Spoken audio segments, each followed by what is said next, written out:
Welcome back to our study on Moses, God's faithfulness in the wilderness. There's a couple things I want to highlight from our homework this week. The first one is the story that you read about sibling rivalry. We see some grumbling and complaining from Miriam and Aaron about Moses' special position. I'd like to share with you what the Jewish people would have understood in Jesus' time about this story. So remember, Jesus comes on the scene in the New Testament, and he's the one that's healing people with leprosy. So this is from Feasting on God's Word by Christy McClellan. She says, in the first century world of Jesus, leprosy carried a unique cultural stigma. It was known as a disease that came from the finger of God, going all the way back to Numbers 12, when Miriam and Aaron grumble against Moses. The living God rebukes them, and Miriam becomes leprous, resulting in her being confined outside the camp for 7 days. In Jesus' world, if the living God gives leprosy, then the living God is the only one who can heal leprosy. Aren't you thankful that we have a God who can do anything, including seeing Jesus on the scene in the New Testament healing people from leprosy? The other thing I want to share with you is about the story whenever they sent the spies into the land to investigate everything, and we see the difference in the reports that come back. 10 of the spies come back and they see that the land is good, but they are not confident in their God in giving them the ability to go in and take the land. Joshua and Caleb, however, they have a different perspective.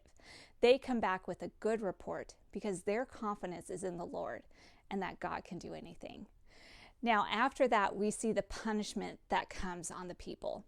So I want to read from Christy McClellan's other book, Rediscovering Israel, where she gives us a little more insight into what happens, as well as what the next 40 years are going to look like for the people. She says, we are about to witness a difficult parenting moment.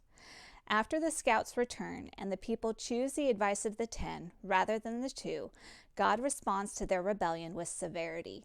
He says, because of your disobedience and unfaithfulness, you are going to stay in the desert 1 year for every day that the spies explored the land. God specifically says that the Israelites will remain in the desert until every one of them 20 years old and older has died. Can you imagine being 19 years, 11 months, and 27 days old and realizing you barely made the cut? The Israelites will continue in the desert for 40 years, a period often referred to as the wilderness wandering. But they know where they are. They've been headed toward Canaan the entire time. They're not lost. They're not wandering in the desert for 40 years. They're waiting. For 40 years they will wait for everyone 20 years and older to perish in the desert. Now, where my mind goes when I think about this is, what about the last man standing? Years and years have passed and everybody knows he's the last one. When he goes, they can get out of the desert. I have no idea what happened to that last guy, but I would not have wanted to be him, always sleeping with one eye open. So keep in mind as we head into our homework this next week that the Israelites are not lost in the wilderness. They're not just wandering aimlessly with nowhere to go. They're waiting. They're waiting through this 40-year punishment for that entire generation of people to die before they can enter the promised land. Now, as we've seen throughout this week in our homework, I hope you remember that God can do anything.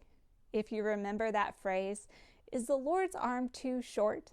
Remember how he brought all the quail? He did far more than Moses ever imagined. Remember that Joshua and Caleb had a different view of God. They knew that God could do anything. So whatever season you find yourself in your life right now, whether you're doubting how God will show up or if he's really capable, remember that he's the same God from these stories. He's the same God that parted the Red Sea. So be encouraged today that God can do anything. Your view of him really makes a big difference in your attitude towards whatever situation you may face.